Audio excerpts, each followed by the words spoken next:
Salam sejahtera Malaysia, terima kasih kerana menonton video-video dalam channel ini. Sebelum kita mula, jangan lupa untuk tekan tombol subscribe, share, like, dan komen. Let's go! Salam sejahtera dan selamat pagi kepada semua pendengar.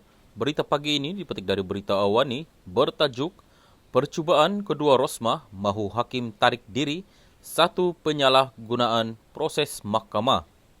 Berita penuh, pihak pendakwaan dalam perbicaraan kes pengubahan wang haram dan pengelakan cukai Datin Sri Rosmah Mansor menegaskan percubaan kedua beliau untuk memohon Hakim Muhammad Zaini Mazlan menarik diri daripada mendengar kes berkenaan adalah satu penyalahgunaan proses mahkamah. Bekas Hakim Mahkamah Persekutuan yang juga mengetuai pendakwaan dalam kes itu, Datuk Seri Gopal Sri Ram berkata, memandangkan Muhammad Zaini telah menolak permohonan sama supaya beliau menarik diri daripada mendengar perbicaraan itu sebelum ini, ia hanya percubaan ulangan ke atas apa yang gagal tahun lepas. Tetuan Gethan Ram memfailkan permohonan supaya hakim menarik diri itu sebelum ini dan kini permohonan sama difailkan oleh firma berbeza dan bermakna pada masa akan datang kami akan menyaksikan permohonan sama daripada firma lain. Ia merupakan penyalahgunaan proses mahkamah yang Arif sudah mengeluarkan keputusan ke atas permohonan sama Disember tahun lepas. Permohonan ini tidak boleh diteruskan, kata Sri Ram.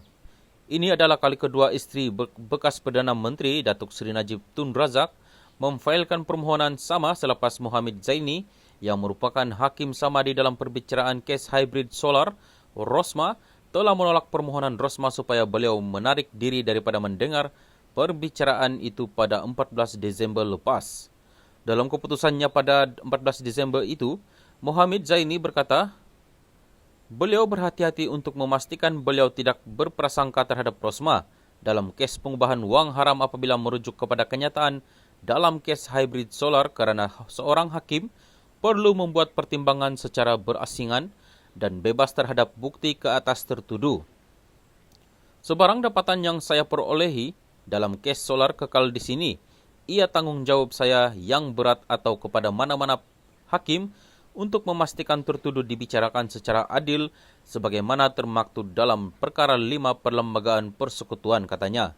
Sementara itu, Peguam Rosmah Datuk Firuz Hussein Ahmad Jamaluddin berkata, hujah pendakwaan yang menekankan permohonan ini tidak boleh dikatakan sebagai menyalahgunakan proses mahkamah kerana ia berdasarkan faktor yang berbeza. Peranan Hakim Muhammad Zaini dalam beberapa kes jenayah berkaitan keluarga Rosmah termasuk Najib mungkin menyebabkan hakim itu tidak boleh menjalankan fungsi kehakimannya tanpa membuat pengadilan terlebih dahulu ke atas isu-isu, maka ini mengundang bahaya sebenar, iaitu berat sebelah kepada anak guam saya. Kelemahan manusia dalam faktor penting untuk dipertimbangkan malah apabila ia menyentuh mereka yang dilatih supaya mempunyai minda adil dan bebas kerana seorang hakim tetap juga seorang manusia, katanya. Firuz berkata penglibatan Muhammad Zaini dalam pelbagai kes melibatkan Rosmah mungkin mendedahkan anak guamannya kepada kesilapan mahkamah dan natijahnya mungkin mengurangkan keyakinan orang ramai ke atas badan kehakiman.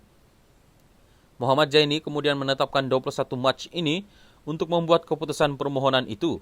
Rosmah 70 berdapan 12 pertuduhan, pengubahan wang haram berjumlah RM7,97,750 serta 5 pertuduhan gagal menyerahkan penyata pendapatan kepada lembaga hasil dalam negeri LHDN.